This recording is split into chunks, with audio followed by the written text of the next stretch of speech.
Todo escriba instruído acerca do reino dos céus é semelhante a um pai de família que tira do seu tesouro coisas novas e velhas.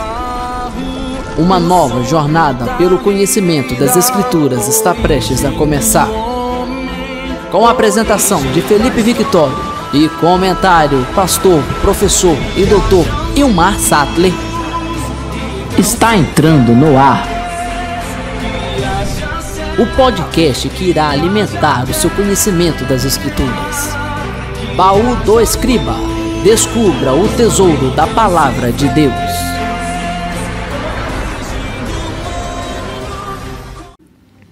Shalom, shalom, meus amados, que Deus possa estar abençoando mais uma vez a nossa vida, minha vida, a sua vida, a todos que nos acompanham pela Rádio Aliança 87,9 e pelo YouTube Baú do Escriba. Estamos com mais um episódio do Baú do Escriba Podcast, trazendo para você o estudo aprofundado das Escrituras Sagradas, um estudo pós-graduação em Teologia com o nosso pastor Ilmar Sattler, ou especialização em Teologia. Nosso pastor Ilmar Sattler já está aqui com a gente ao vivo. Daqui a pouco ele vai estar aqui entrando aqui para estar deixando o nosso estudo. Mas antes, vamos começar com uma pequena oração. Soberano Deus eterno e único Pai, louvado e engrandecido seja o teu nome. Obrigado, ó Pai, por mais um sábado, por mais um dia, ó Pai, abençoado pelo Senhor. Que o Senhor possa abrir, ó Pai, nosso entendimento, ó Pai, para aprender de ti, ó Pai, para conseguir, ó Pai, o conhecimento do Senhor, o conhecimento das Escrituras Sagradas. Deus amado, Deus querido, ajuda-nos, ó Pai, na nossa caminhada, abrindo, ó Pai, o nosso entendimento, capacitando-nos, ó Pai, para aprender e ensinar aquilo que sabemos, em nome de Jesus, amém.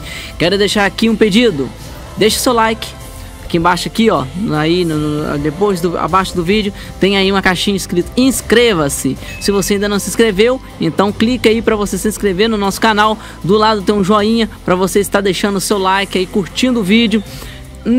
Ativa o sininho para você poder receber todas as notificações dos próximos vídeos.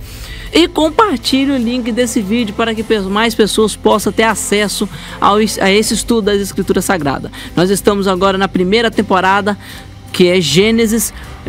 Nós estamos na parte 2 aí dos dias pré-diluvianos. Semana passada errei, falei homens pré-diluvianos, mas é dias pré-diluvianos. Nós estamos aqui na segunda parte dos dias pré-diluvianos. Nosso pastor já está ao vivo com a gente, então vamos estar entrando. Quero deixar aqui um abraço para o nosso pastor Vani, nossa missionária Simone, nosso amigo Janderson, nosso amigo Denilson. Quero deixar também um abraço aí para a esposa do pastor Ilmar. Quero deixar também um abraço para minha esposa. Quero deixar um abraço para o Presbítero Nilson, que está sempre nos acompanhando, o Diácono Anderson, que está sempre ligadinho com a gente aí. Quero deixar também um abraço aí para o nosso irmão João Hélio, que está sempre aí nos acompanhando, curtindo, comentando e compartilhando nosso link. Todos os dias ele compartilha lá nosso link. Um abraço e que Deus possa te abençoar ricamente. Quer que eu deixe aqui um alô para você? Só deixar no comentário o seu nome aí, que eu vou estar deixando um alô aqui para você, te mandando um abraço. Que Deus possa estar abençoando cada ouvinte, cada telespectador, aqui que nos acompanha na rádio, aqui que nos acompanha no YouTube. Que Deus possa estar abençoando cada um. Vamos lá para a nossa aula? Segunda parte dos dias pré-diluvianos. Vamos ver aqui como foi a trajetória até o dia do dilúvio. Vamos lá, Deus abençoe a todos vocês, daqui a pouco nós voltamos. Shalom, meus queridos e amados irmãos, a graça e a paz do Senhor Jesus reine sobre vossos corações. Aqui de Caldas da Rainha, Leiria, Portugal, pelo Centro de Cultura Berechite, Centro de Excelência da Educação Cristã da Igreja ADEF, Assembleia de Deus Fogo para a Europa. Estamos aqui membrados nela aqui na Europa. Falamos, pastor Ilmar Sattler César, sobre as nossas aulas de especialização bíblica na área do Pentateuco. O livro é Gênesis e a matéria é a Era Pré-Diluviana ou os Dias Pré-Diluvianos. Na aula passada, nós falamos sobre os dias, no hebraico a palavra Yom quer dizer dia mesmo, no que entendemos hoje, 24 horas, um período que temos aí uma claridade e uma escuridão, dia e noite. Não mostramos as mentiras, as falácias apresentadas pelos diversos eruditos, falando sobre sistema diferente, decimal para sexagesimal, mostrando a teoria do dia e noite, a teoria dobrada e outras mais, que um ano seria dinastias e não seria um dia, mostrando que isso não tem fundamento algum. Na aula de hoje queremos começar a entrar nos detalhes por que a vida pré-diluviana foi tão longa, por que se vivia tanto e de lá para cá mudamos tanto? Depois do dilúvio tudo se alterou, né? De repente temos 4 pessoas com 400 anos, 3 com 400, mais 3 com 200, depois temos só 100, e quando chega nos tempos de Moisés, que viveu 120, ele já diz que o máximo é 80 e cansaço e fadiga, né? Vamos estudar para isso, para estudar a gênese do ser humano. Vamos ter uma aula hoje de anatomia, de biologia. Vamos pegar o Salmo 139. Esse salmo é o salmo que fala: Senhor, tu me sondas, né, e me conheces, sabe quando me assento, quando me levanto. Salmo de Davi, né? Ele tem alguns detalhes, a partir do versículo de número 13, começa a detalhar: pois tu me formaste o meu interior, tu me teceste no seio da minha mãe. Graças te dou, porque de modo muito assombroso e maravilhoso me formaste. As tuas obras são admiráveis. Os meus ossos, versículo 15, não te foram encobertos quando no oculto eu fui formado e entretecido nas profundezas. Os teus olhos me viram, eu ainda era uma substância informe. E no teu livro já estava escrito todos os meus dias, cada um escrito e determinado, quando nenhum deles ainda havia.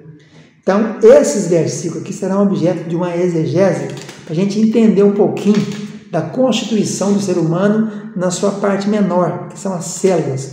Nós somos formados por trilhões de células, né? E dentro das células nós temos uma coisa chamada DNA, que é aquela cadeia, né? O ácido ribonucleico, o desoxirribonucleico, RNA, DNA, e eles são formados por ligações, né? Citosina, adenina, timina e guanina. E aí temos então o genoma, o projeto Genoma Humano foi feito e se descobriu que o ser humano tem 3,2 bilhões de pares no nosso genoma, mas apenas 48 milhões de pares são genes. Os genes são as sequências que codificam proteínas, como eu falei, adenina, timina, citosina e guanina, ou moléculas de RNA funcionais. Então, o DNA, é o DNA que tem a informação-chave do ser vivo, para regenerar as células e tecidos que vão se danificando. Todo dia a gente perde 50 milhões de células todo dia, né? Por isso tem um sono, tem que dormir. Dormindo tem o horário da limpeza, da regeneração. Temos que dormir, né? O ser humano tem que dormir no mínimo 8 horas, é a lei da saúde, né? E essas células têm que ser repostas. Para isso, então, existe o telômero, que é o coordenador de dentro do DNA, que controla tudo. Então, vamos ver os termos aqui do hebraico, como é na língua hebraica, esses termos que poderiam se encaixar aqui na biologia, né? Então, começando pelo verbo formar, versículo 13, tu me formaste. Nós temos aqui um verbo para formar, e temos outro para formar, e temos outro. Temos 3 verbos aqui nesse capítulo, distintos para a palavra formar. No versículo 13, tu me formaste pois tu formaste o meu interior. O primeiro verbo formar aí é o verbo caná. O kuf, o nun e o a e o re. Esse verbo quer dizer obter, adquirir, levar a possuir. Esse verbo aí é o primeiro deles. Depois fala assim, tu me formastes, no versículo 13. Mas depois nós temos um outro verbo formar no 14. Graças te dou, porque de modo assombrosamente maravilhoso eu fui, tu me formaste. Aí já mudou, não é mais o verbo caná, já é o verbo palá, pe, lamed e re. Já quer dizer ser distinto, separado. Quer dizer, já se tornou um ser que só tem a digital única no mundo. Aqui já fala da individualização, mostrando que a íris é uma só idêntica, daí tem a iridologia, que você pode fazer controle, né, pela íris. E depois nós temos o terceiro formar, que é no versículo número 15. Os meus ossos não te foram encobertos, quando no oculto fui formado. Veja que interessante. Aqui temos o verbo tradicional para formar, que é o verbo azar. Azar é o verbo que manda na Bíblia inteira para formar, quer dizer realizar. Então nós temos 3 formar. O primeiro formar é no momento que está tendo a união do esperma com o óvulo. Lembrando que o esperma é a menor célula do ser humano e o óvulo é a maior célula do ser humano. A menor vai furar a maior e não ter a vida. A vida começa onde? Na trompa de Falópio. A vida não começa no útero, irmãos. Por isso que eu dou um alerta aqui para quem está usando DIU intrauterino. O DIU é um assassino de crianças. Por quê? Porque ele mata o que já está vivo. A vida, o embrião, o golem no hebraico, ele começa no momento que o espermatozoide perfura o óvulo, a vida fecundou. Ele demora uns 3 dias quando ele vem andando e deslizando para cair no ninho. O útero é o ninho, Beten é o ninho, é onde vai desenvolver e se tornar a criança que virá ao mundo. Mas 3 dias depois já tem vida. Se você colocou o DIU intrauterino, quando chegar ali aquele óvulo, que não é mais óvulo, já é o zigoto, fertilizado, a vida já está nele, já tem vida ali, já tem um novo ser humano, com alma e com tudo mais, a partir daquele momento já é assassinado, já é aborto. É isso mesmo. Então você, mulher que nos assiste aqui, procure saber da sua médica, porque tem que ter um DIU que faça a interrupção antes de haver a perfuração do espermatozoide no óvulo. Então, lembrando mais uma vez, biologia, procure no Google que você vai achar. A vida começa na trompa de Falópio, aquelas 2 trompas que tem que dão para o útero. É ali que o óvulo vem e o espermatozoide passa pelo útero e vai lá, fecunda antes. Quando chega ali, já tem 3 dias, no mínimo 3 dias, para chegar no útero, onde vai encostar nas paredes uterinas, nas cavidades uterinas, e vai começar a desenvolver, mas já há vida. Então, os 3 verbos formaram aqui explica isso. Primeiro é adquirir. O espermatozoide e o óvulo fundiu, temos a vida. Tu me formaste, diz assim, no meu interior. A palavra interior aí é kileiá. Kileiá é o lugar, é um local, né? Ali, naquele ponto. E vai mais além ainda. No mesmo versículo 13, me teceste. Teceste, aqui é sacafe. Sacafe é entrelaçar. Quer dizer, o momento que começam as células a multiplicar. Você vai ter a multiplicação, não é isso? Vai ter 1, 2, 4 e 8. Vai ter a multiplicação para começar a formar todas as partes, todos os órgãos, são mais de 200 órgãos do ser humano. Então as palavras estão todas colocadas milimetricamente, né? Tem a ver que entrelaçar com o DNA. O que é o DNA? É uma fita entrelaçada de citosina, adenina, timina e guanina. Isso aí são os pares, os 3 bilhões e 200 milhões de pares, né, do nosso genoma. Então está tudo no versículo 13. No seio da minha mãe, quer dizer, no Beten, né, no oco, no lugar vazio, onde vai aninhar. Então aqui no versículo 13 está o caminho da vida. Espermatozoide, quer dizer, semente, foi projetado após a relação sexual e o espermatozoide vencedor atingiu o óvulo na trompa de Falópio e aconteceu o canal, a primeira formação, que é adquirir. O espermatozoide adquire o óvulo adquire o espermatozoide. Então nós temos a vida. Aí é onde foi no interior, no lugar, no local, trompa de Falópio. Não é útero, o útero está cá embaixo. Veja como é que é claro o texto bíblico, e isso há 6.000 anos atrás. Aí diz o verbo seguinte, tu me teceste. Teceste é o verbo sacafe, quer dizer entrelaçar. Tu fizeste as cadeias de DNA e as células vão começar a multiplicar. E aí vem para onde? Vem para o útero, vem para o Beten, no seio de minha mãe. Então está bem claro aqui que a vida começou num local que não é o útero.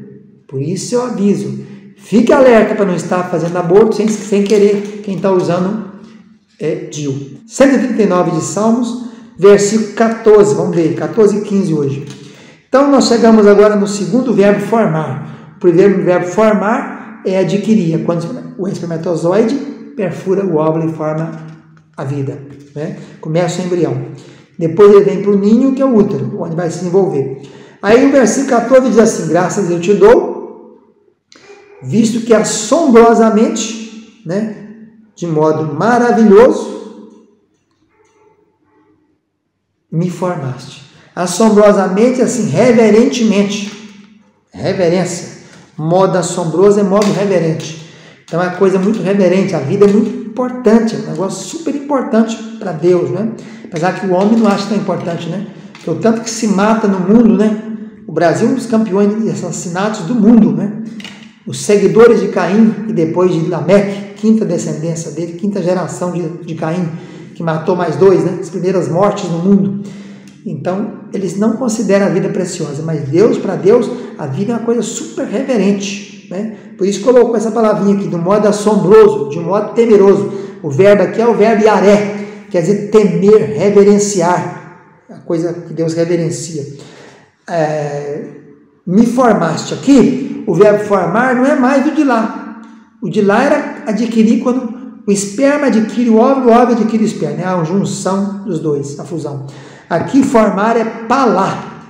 Palá quer dizer separado, distinto. Então aqui fala da individualização do ser, né? Quando nós temos já um novo ser vivo, já está no útero, crescendo, aninhado, agarrado nas concavidades uterinas, vai formar a bolsa, né?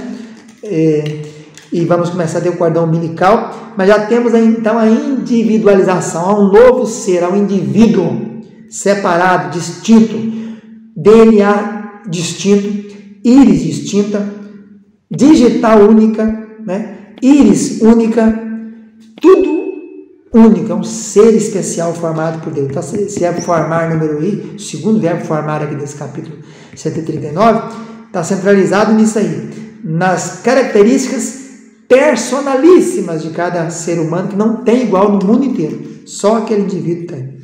O versículo seguinte: os teus olhos me viram quando ainda era uma substância informe, né? Veja bem que interessante, substância informe é o golem. Golem, que é o que é? Embrião, feto. Deus já conhecia o embrião. No momento que ele é formado na trompa de Faló, até depois que ele está no útero, ele já existe como ser individual, vai começar, as células vão multiplicando, uma PG, né? Até formar trilhões de células que nós temos hoje, que o ser humano tem trilhões de células. Quando ele diz aqui substância informe, quer dizer, já é um embrião, já é um feto, é um golem. Substância informe é isso, um golem, já é um embrião, é um rapaclegômena. Essa palavra só aparece aqui na Bíblia inteira, no Velho Testamento. Os 23.145 versículos do Velho Testamento só tem aqui. Então ele diz: os seus olhos me viram quando eu ainda era um pequeno feto, né? Meus olhos não eram, cadê? Versículo 15. Ah, sim, eu pulei, né? Vamos voltar para o 15. Os meus ossos não te foram encobertos. Então, depois do formar, no versículo 14, que fala da individualização do ser, fala da formação dos ossos. Nós sabemos que o ser humano tem mais ou menos 206 ossos, né?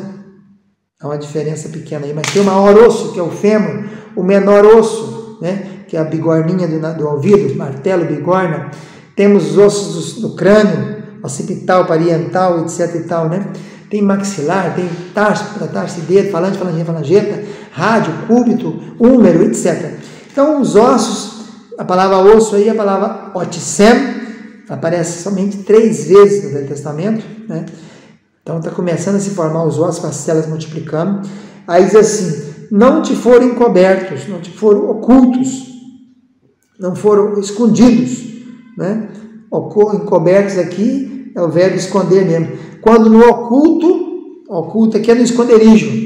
Aí uma referência para o útero também. Esse oculto, esse esconderijo aí, é uma referência para o útero, né? Falando que os ossos estão sendo formados dentro do útero. Aí vem o terceiro formar, quando no oculto fui formado. Esse formar aí, terceira vez usado aqui, no verbo aqui, nesse texto do 139 de Salmo, é o verbo normal para formar. Assar. É o verbo formar normal, formar, realizar. Quer dizer, já é um ser vivo que está começando a se realizar, agora só vai crescer, só vai desenvolver. A cada período de dias, de meses, vai desenvolvendo uma célula, vai aparecendo, vai formando passo a passo, até chegar nos 9 meses, está pronto para vir ao mundo. Aí assim, quando no oculto foi realizado, foi formado, foi concluído, e entretecido. Entretecido aqui é o verbo hakam.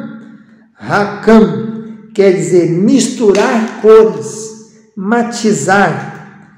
É traduzido, aparece 9 vezes no Velho Testamento.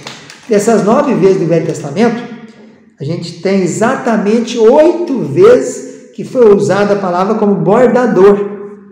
Então, bordado é uma coisa manufaturada, feita à mão, né?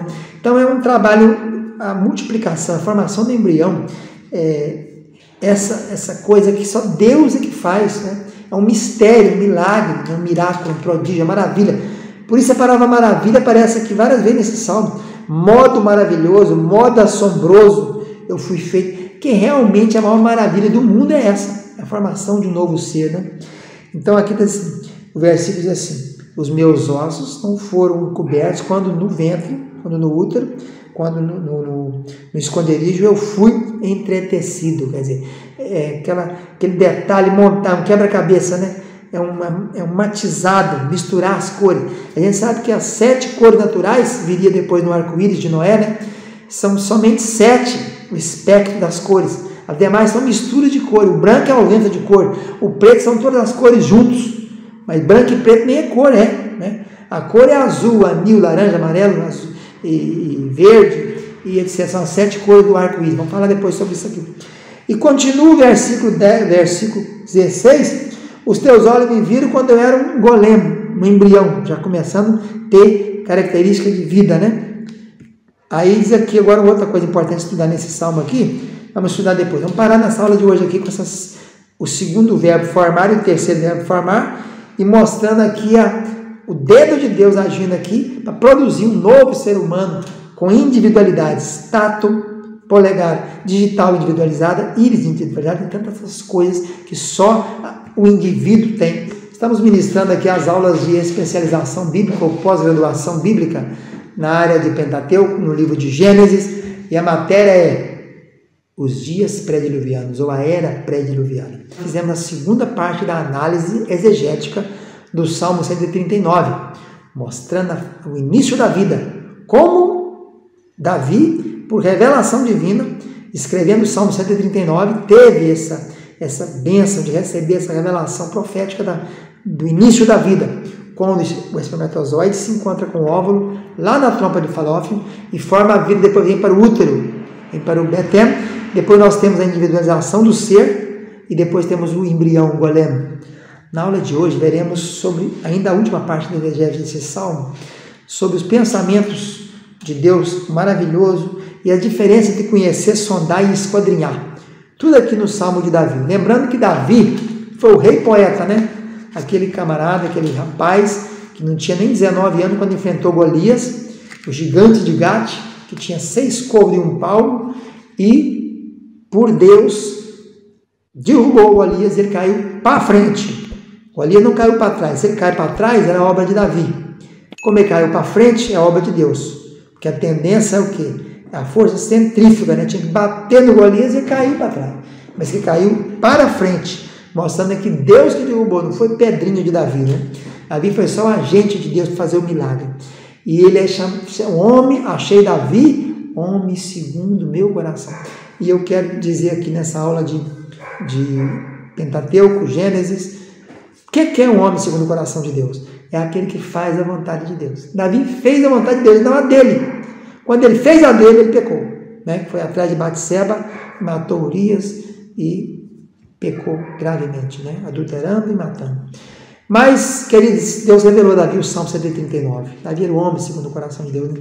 Ele achava tempo para compor, tempo para cantar, tempo para tocar. Numa vida tão atribulada, né? Muita parte, 74 salmos que ele escreveu, grande parte desses salmos ele escreveu em momentos inusitados, quando fugia de Absalão, quando estava perseguido por Saul, na caverna de Adulão, diante do rei Aques, filho de Maoque, né, em Gate.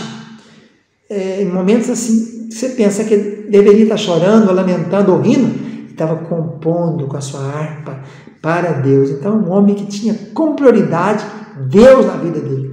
Por isso era homem segundo o coração de Deus. Por isso recebeu tão grandes revelações, né? Começa desse Salmo 139.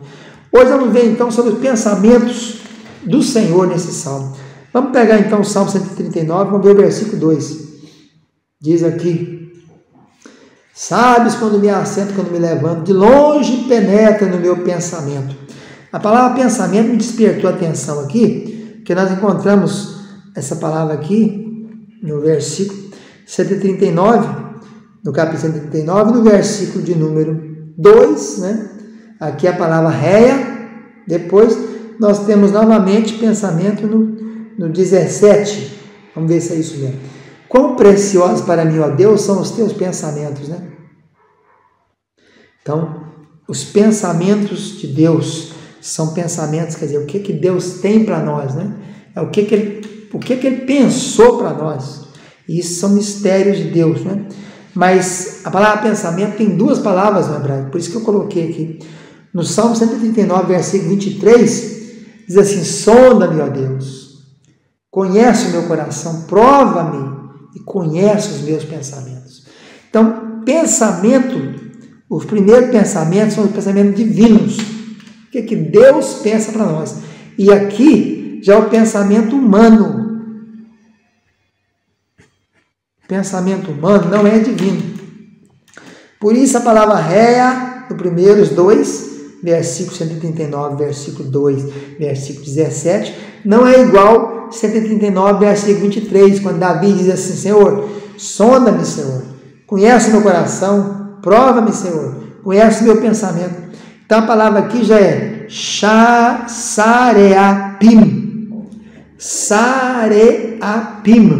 o afim, né? Porque o P no meio tem som de F. Sareafim, essa palavra está aqui, ela tem a ver com cuidados. No Salmo 94, 19 foi traduzido como cuidado. Mas o que eu quero mostrar aqui é que o pensamento de Deus é a decisão dele para a nossa vida. E o pensamento nosso é o que nós pensamos de Deus. É bem diferente uma coisa da outra. O nosso pensamento é o que nós pensamos, nós imaginamos o que Deus quer de nós. Mas o pensamento de Deus, que está no versículo 2, de longe penetra os meus pensamentos, Deus penetrando no pensamento nosso, e o 17, sonda, ó Deus, que preciosos são os teus pensamentos, é o que Ele tem para nós. É bem diferente uma coisa da outra, é bem longe, né? Não vão se encontrar tão fácil, porque Deus tem pensamentos de paz e não de guerra. Ele pensa para nós é o que Ele projetou na nossa vida, e nós muitas vezes não deixamos fazer o que Ele projetou na nossa vida. É o tal chamada, né? E vocação. Deus tem uma vocação, tem um pensamento, tem uma chamada para a nossa vida, e nós nem sempre deixamos essa chamada florescer, aparecer. Nem sempre os nossos pensamentos são os dele. Por quê? Porque o dele é pensamento do que ele projetou em nós, do que ele pensou, do que ele nos criou, para qual o fim que ele nos criou. E o nosso não. É o que nós estamos pensando, o que nós estamos vivendo, que é os nossos cuidados. O pensamento nosso é o nosso cuidado, é o nosso dia a dia, é a nossa vivência. Essa é a diferença. Agora outra palavra que eu quero chamar a atenção, que é a palavra maravilhoso, porque apareceu aqui, né? Pelé. Essa palavrinha Pei, Lamed e Aleph, Pelé, no Brasil, Pelé é um rei do futebol. Né? Pelé no hebraico é maravilhoso, maravilhosíssimo. Então é muito importante observar isso, porque essa formação, essa criação do ser humano aqui, a vida começando, o início da vida é uma coisa maravilhosa, assombrosa, é uma coisa incrível, né? A gente não tem palavra para descrever. A maravilha, o que é maravilha? É aquilo que não tem descrição, é como se fosse um prodígio, né? É a maravilha, né? Alguns chamam isso de dom de maravilhas, né? Milagres, operação de milagres, operação de maravilhas. Maravilha é uma coisa indescritível, e a vida no seu cerne, na sua formação, ela é indescritível, ela é uma maravilha, né? Então a palavra apareceu aqui nesse versículo de número 14, né? De modo maravilhoso me formastes, né? Quão admiráveis são as suas obras. O verbo admirar aqui é o verbo ser maravilhoso. Aí aparece várias vezes aqui. Não só aparece a palavra, como aparece o verbo palá. Pei lamed aleph. O verbo maravilha, né? Vamos ver aqui, pesquisar, ver se ele aparece mais vezes aqui nesse salmo. Salmo 139, vamos ver aqui. Aqui olhando direto na concordância de Strong, quem não tem procura adquirir, né? Concordância de Strong, James Strong. Então aparece no versículo 14. Então nós temos a palavra maravilhoso, no mesmo versículo 14 tem a palavra maravilhoso, tem a palavra maravilhar, que realmente a vida em si é uma coisa assombrosa e maravilhosa. Quero mostrar agora aqui a atuação de Elohim, Eloá, El e Avé aqui. Por que nesse salmo nós temos esses vários nomes de Deus aqui? Primeiro tem o nome Yahvé, que é o nome tradicional. O nome Yahvé, o tetagrama, Iod, Re, Vav, Re, aparece no Velho Testamento 6.490 vezes.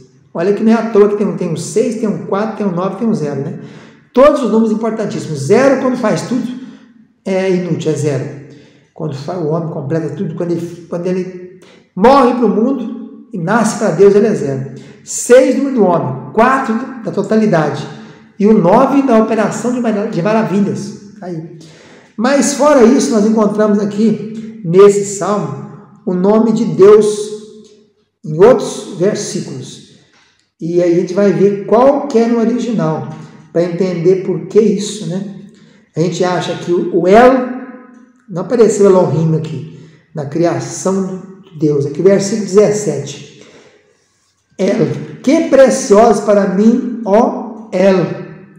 Então, primeiro aqui nós temos no 17, 139, 17. Aparece a palavrinha El. Com grande a soma dele e tal.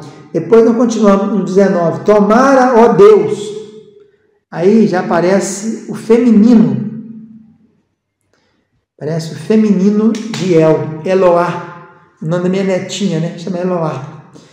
Então veja bem, isso tudo tem um porquê. Não é à toa que a Bíblia... irmãos, queridos, não tem nada aqui na Bíblia que seja aleatório. Tudo tem um significado. Depois nós seguimos... Vendo a palavra de Deus aparecendo, aparece Senhor, sonda-me, ó Deus, no versículo 23. Volta de novo para El. Então nós temos aqui 3 nomes. A predominância é o Senhor, né? A predominância é Yahvé. Aparece no versículo 1, no versículo 4, depois aparece no versículo 21. 3 vezes então aparece Yahvé. 3 vezes. 3 vezes Yahvé, que é o nome de Deus, eu sou. Aparece 2 vezes El e 1 vez Eloá. Aparece 6 vezes o nome aqui, que Deus está criando o homem.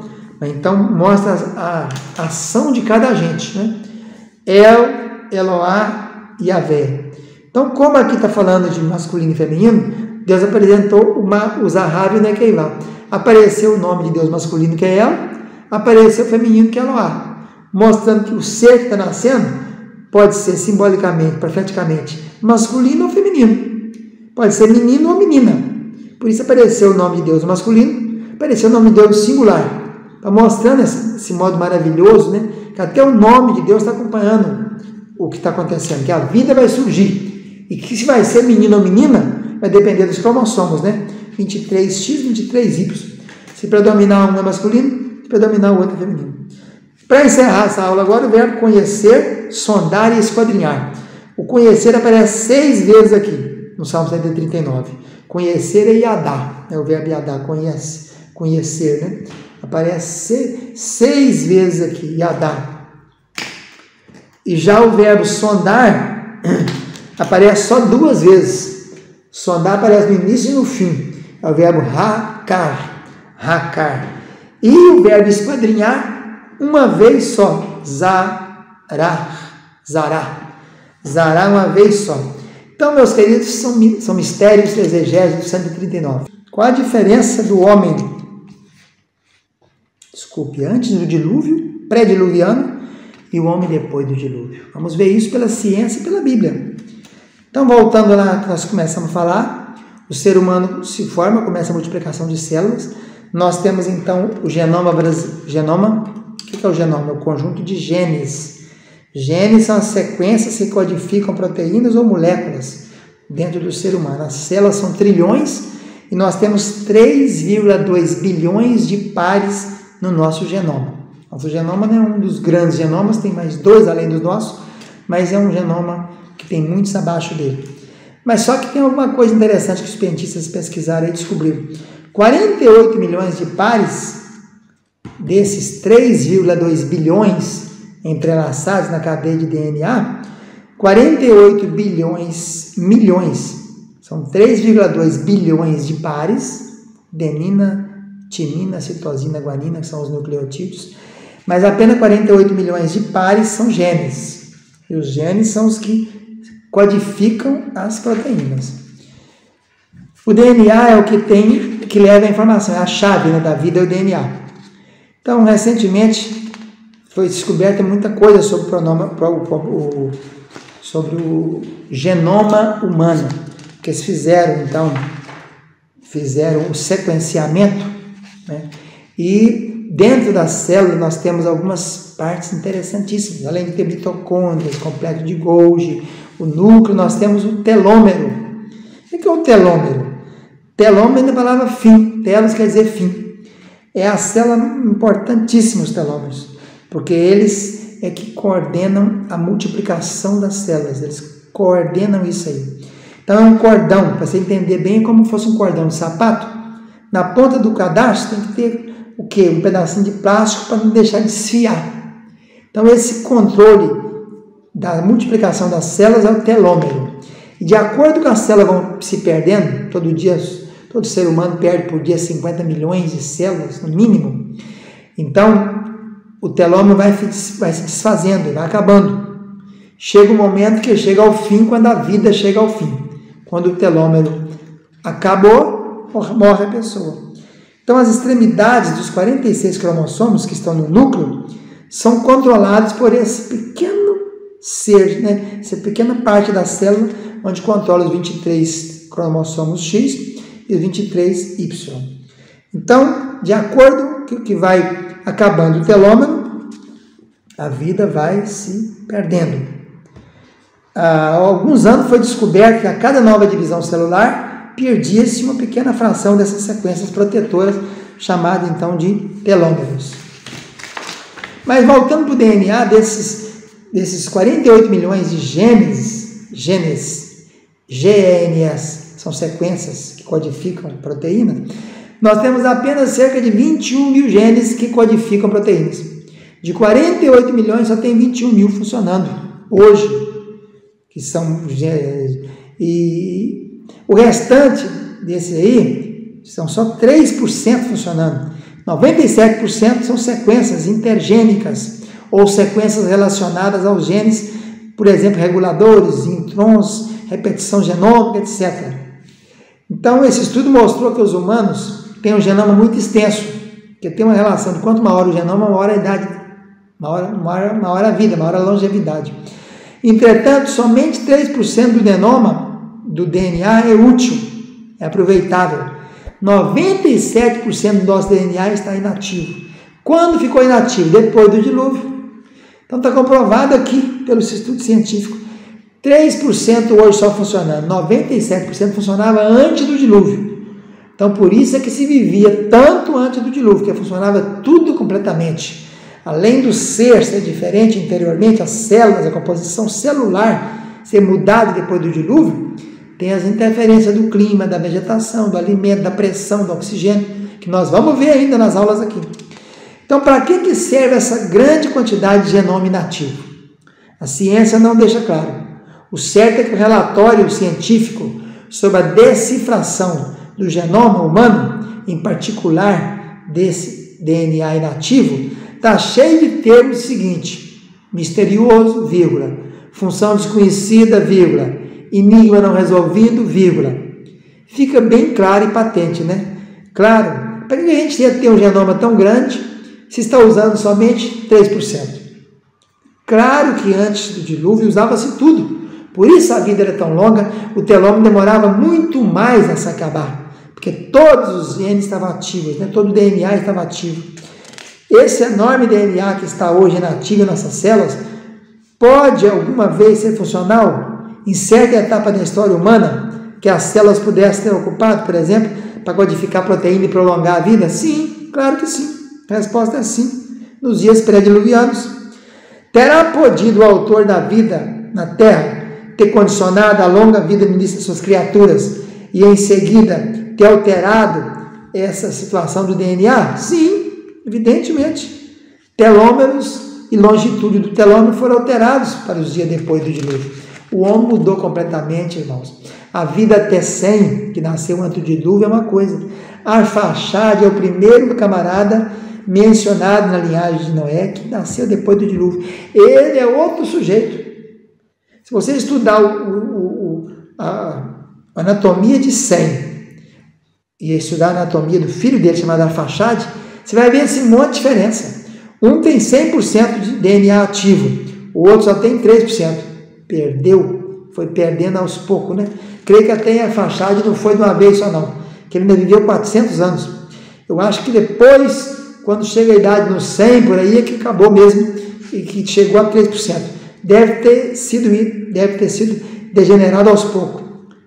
De 100 passou para 90, para 80, para 60, para 50, vai pela vida, né? Se vivia 600 anos, caiu para 200, quer dizer, 30% mais ou menos, né? 3 vezes 2, 6. Então, você pega aí, de 100 virou 70. Depois, você dá uma redução novamente de 200, de 400 para 200, metade. Então, de 70 aí para 35% das células inativas, dessas DNA inativo. Depois vem para 100, de novo metade. Então, 35, metade, 17,5%. Para até chegar a 3% hoje em dia, que o homem está vivendo aí 70, 80 anos, né? Isaías 43,7 fala disso, né? Para minha glória eu os fiz, eu moldar aí, colocar em ação, né? Então, essa aula de hoje teve esse objetivo aí, para mostrar como o DNA, o genoma, os genes, nós estamos funcionando só com 3% ativo depois do dilúvio, quando antes era 97%. Eu comecei a estudar a Bíblia com 11 anos de idade, quando fui batizado com o Espírito Santo, em 1971. Já li mais de 100 vezes, ainda nada sei. Sem modéstia, eu estou aprendendo a cada dia, a cada minuto, a cada instante. E eu amo a Bíblia, e amo ler a Bíblia, amo ministrar, amo ensinar. Meus queridos, estamos ministrando as aulas aqui. Eu sou o Wilmar Sater César, pastor desde 87, portanto, mais de 35 anos de pastoreio. Aliás, fiz 36, né? 35 fiz agora, em setembro, 19 de setembro, caminhando agora para 36. E estamos aqui ministrando as aulas de pós-graduação ou especialização bíblica na área de Pentateuco, Gênesis, o livro é o Gênesis, a matéria é os dias pré-diluvianos. Na aula passada nós mostramos como a vida mudou no DNA, né? Nós que tínhamos um DNA 100% ativo, dos 3,2 bilhões de pares do nosso genoma, nós temos somente hoje só 21 mil genes funcionando, né? Somente 3% do nosso DNA está ativo. Mas antes do dilúvio, nos dias de Sem, de Noé, de todos os nossos primeiros pais, eram 100% de DNA ativo, né? Hoje só tem 3%, mostrando que depois da Arfaxade, depois do dilúvio, foi caindo, né? Caiu 70%, 35%, 17%, hoje estamos em 3%. A aula de hoje veremos alimentação pré-diluviana. Vamos começar a ver agora os fatores externos. E no fator interno que a estrutura humana mudou. O DNA foi alterado, mudou por dentro. Vamos ver agora os fatores externos. Então, veremos aqui hoje sobre a alimentação pré-diluviana. Como é que era a alimentação naquele dia? Como é que é hoje, depois do dilúvio? E hoje muito pior ainda, né? Que hoje a alimentação é industrializada, né? É refinada. Ninguém come mais nada natural ou in natura, vamos dizer assim. Então, vamos ver no texto bíblico que diz aqui. E disse Deus, Gênesis 1, 29, toda erva que dê semente, toda árvore que dê fruto, podereis comer. Então, veja bem, antes do dilúvio, nós tínhamos uma população vegetariana. Todo mundo, os animais comiam erva, e o ser humano comia erva que dá semente, os animais comiam grama, relva, e o ser humano comia erva que dá semente, planta que dava fruto, árvore que dá fruto. Então, veja bem, nós não tínhamos carne na alimentação. A carne só entrou depois do dilúvio. Os animais comiam grama antes, depois do dilúvio, Gênesis 9, versículo 3. Tudo quanto se move que é vivente será para o vosso mantimento. Tudo vos tenho dado. A carne, porém, com o sangue não. Tira o sangue, pode comer. Então, nós tínhamos animais antes do dilúvio, tudo vegetarianos. Leão comia vegetais, dinossauros comiam vegetais. Nós não tínhamos ninguém carnívoro. Todo mundo era vegetariano. Depois do dilúvio, começou então o lobo perseguir a ovelha. Antes não tinha isso. Na Arca de Noé não tinha isso. Só depois do dilúvio que teve essa mudança na terra. Então o homem passou a ingerir o que? Carne. E nós sabemos variados estudos. A internet está cheia de estudos no YouTube. O Dr. Laí Ribeiro fala disso desde que começou o mundo. A carne é uma coisa que é muito nociva ao ser humano. É uma proteína muito boa, forte. Mas a mesma proteína está antes. Como o homem viveu 1656 anos só a poder de erva, que dá semente, e planta. E vivia esse tanto de anos. Um dos fatores, com certeza, além do fator celular, que veio diminuir, reduzir a vida humana, é a alimentação. A alimentação mudou drasticamente e vem mudando no decorrer dos anos. Por exemplo, você vê que Laí Ribeiro, o Dr. Laí, diz que não existia infarto, não existia diabetes nos Estados Unidos, até que inventaram Coca-Cola, até que inventaram açúcar. Não existia isso. Eu, no meu tempo de criança na roça, nós não tínhamos açúcar refinado, nem açúcar cristalizado. Nosso açúcar era feito de cana-de-açúcar. Moía no engenho e fazia rapadura e mascava. Não tinha açúcar refinado. O açúcar é um mal venenosíssimo. Graças a Deus, eu tenho muitos anos já que eu não como açúcar cristal nem refinado. Quando como alguma pouquíssima vez, é açúcar mascavo. Mas a carne, meus irmãos, é nociva, principalmente a carne vermelha. Você vê que grande parte das doenças aconteceram, infarto em todo mundo. Depois disso, cancro ou câncer, né? As toxinas do boi, quando ele vai para o matadouro, que ele vê aquele corredor da morte, ele libera, solta tudo quanto é coisa na carne. Então, a carne vermelha é super venenosa, é matar. Deus pensou, como é que eu vou fazer para diminuir a idade do homem? Além de mexer na célula, eu vou mexer na boca. Vou mandar ele comer de tudo, pronto, vai morrer rapidinho. E foi dito e feito. Começou a comer carne, caiu 200 anos. Continuou comendo carne, caiu mais 200, veio para 100. A 600, caiu para 400, caiu para 200, caiu para 100. Chegamos nos 70 anos do Moisés. Então, todo mundo sabe disso. Então, o primeiro motivo na área da alimentação foi a mudança do vegetarianismo para o modelo carnívoro. Você fica comendo cadáver, né? Minha menina é vegetariana, a Mábila, mais nova. Ela fala, você tem coragem de comer cadáver? E cadáver de peru, cadáver de frango, cadáver de boi, cadáver de coelho, cadáver de vaca, né? Cadáver de ovelha, cadáver de carneiro, de cabrito, borrego, né? Então, esse aí é um fator, né? As toxinas advindas disso aí. E é um estudo complexo, aqui eu só estou dando em detalhes, né? Depois você vai para o YouTube, vai para a internet, procura descobrir, coloca lá quais os benefícios da carne, quais os perigos da carne, de se comer muita carne, né? Porque grande parte do povo não come muito pouca carne. Você comer essa carne como remédio, né? Quando nós morávamos na roça, nós éramos mais pobres, não tinha acesso à carne todo dia. Nós tínhamos a carne de lata, que era do porco, mas carne de boi era uma vez ou outra. Então é assim, naquele tempo antigo a gente comia carne no domingo, a dia de festa, macarronada, domingo. Hoje em dia não, é só fala em churrasco. O que é churrasco? Carne quase crua, muito mais perigosa ainda, quase crua, né? Com sangue ainda, e diz o texto aqui, não come sangue. Gênesis 9, 3, 4. O sangue é a vida, tira o sangue fora. Então, o primeiro motivo central, né, além nós vimos aí da mudança no ser celular, mudança interna do ser humano, o primeiro motivo externo é a boca. O peixe morre pela boca, é isso? Então, o ser humano, a partir do dilúvio, começou a ingerir carne, não tem controlado. Por isso a população está nesse tanto de doença, né? Nós vivemos muito mais a poder de remédio. A expectativa de vida hoje é muito maior do que aquele tempo. Aquele tempo, depois dos tempos, depois dos dias pré-diluvianos, após o dilúvio, que a vida caiu, mesmo assim, a vida diminuiu muito, né? No tempo dos reis, nós vimos aí várias expectativas médias de vida de 50 anos. Hoje no mundo a expectativa média é 60, 70 anos, né? Tem país vivendo 30 anos aqui na África, tem país no cálculo 90 anos de expectativa de vida, mas a média é de 60 anos, 70 anos. Então, com certeza é alimentação. Hoje veremos um pouquinho sobre a camada do coador, né? O que faz o filtro? Filtragem dos raios solares. Esse foi um fator que mudou também. A gente sabe que antes do dilúvio havia firmamento onde havia água em cima e água embaixo. No dilúvio, diz que abriu as comportas da terra, a água de cima subiu e abriu a janela do céu. A água do céu desceu. Então, que tem tromba d'água de modo que matou.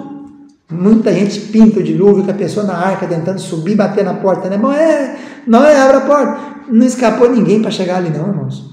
Imagina a tromba d'água na sua cabeça, parte o seu corpo, fica todo fragmentado, não acha um pedaço inteiro. Caiu do céu uma tromba d'água, a nuvem, não havia nuvem antes do dilúvio. Desceu tudo de uma vez só, tchum, a janela abriu. Onde batesse aquilo, acabava com tudo. Não é? Imagina uma pedra vinda do céu, uma pedra de 1 milímetro, chega aqui com a potência de uns quilos, a cinemática, né, movimenta a física, multiplica muito o peso. Então a água de cima desceu tudo. Então quem filtrava os raios solares era H2O, era hidrogênio e oxigênio, que não permitia que chegasse aqui tantos raios, havia maior reflexão dos raios, coava, filtrava muito mais os raios. Hoje, depois do dilúvio, nós temos o O3, que ficou para fazer o coador, agora o filtro é o O3, o ozônio. E a gente sabe muito bem que o ozônio é um gás, né, o O3, que é muito menor, muito menos eficiente que H2O. Ele deixa passar muito mais, sem falar nos buracos na camada, né? Porque o que usa na geladeira hoje aí, o CFC, o clorofluorcarboneto, o que usa nos ar-condicionado, o que usa aí, né? Isso aí, eles furam a camada de ozônio, faz buracos. Volta e meia, a NASA mostra na Antártica um buraco muito grande de ozônio lá. Então estão acabando até com o pouco ozônio que tem. Isso tudo faz o que? Aumentar a incidência de raios infravermelho, ultravioleta, raios delta, raios gama, e faz aumentar a incidência de câncer na pele. Hoje, um dos cânceres que mais matam, um dos cancros que mais matam, né, é o câncer de pele. Então a gente sabe muito bem que o ar hoje é composto de 78% de nitrogênio, 20% de oxigênio e 2% de gases nobres, radônio, criptônio, xenônio, neônio, aquela coisa toda. Mas os elementos que mais nós temos no universo, no mundo, é hidrogênio, hélio, que esses dois aí dá 98%. E depois você tem o oxigênio, 1%, que combina com todos os outros elementos. O oxigênio é o único que combina com todo mundo na tabela periódica.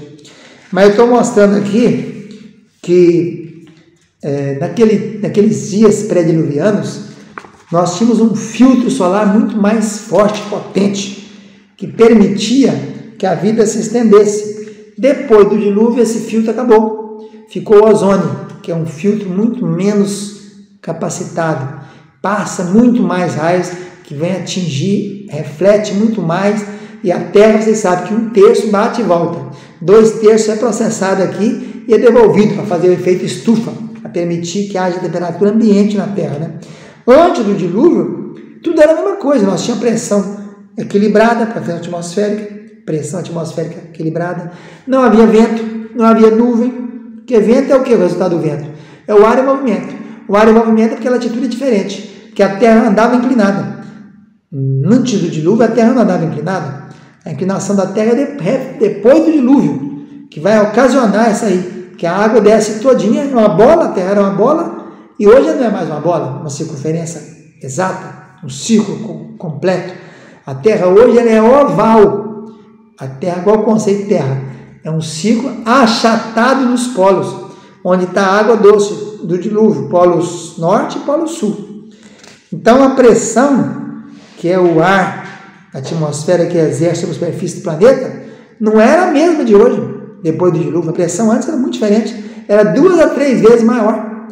Hoje, a pressão que nós temos hoje, que é a influência, né, que o ar exerce sobre a Terra, no nível do mar, no zero, a pressão é de 760 milímetros de mercúrio, é a medida, né? Chamada uma atmosfera. Mas quanto mais você sobe, diminui a pressão. A 1.000 metros de altura, a pressão já é 600 milímetros. Lá no Everest, a 8.800 tantos metros de altura, a pressão já é 120. Pressão muito menor, né? Quanto mais baixo, maior a pressão. Então isso aí mudou tudo depois do dilúvio. Antes do dilúvio, por isso é que você não pode confiar em carbono 14, porque o ser humano que foi examinado antes do dilúvio tinha que ser examinado com o outro, né? Não era para examinar, você tem que examinar a Terra, como fazer o carbono 14 depois do dilúvio, porque no dilúvio alterou tudo foi alterado. Então, quando se compara, nós vamos ter uma aula sobre carbono 14 aqui, vocês verão detalhes sobre isso aí. Então, a pressão era muito maior naquele tempo do que é de hoje. Naquele tempo ainda tinha outra coisa, o oxigênio era puro.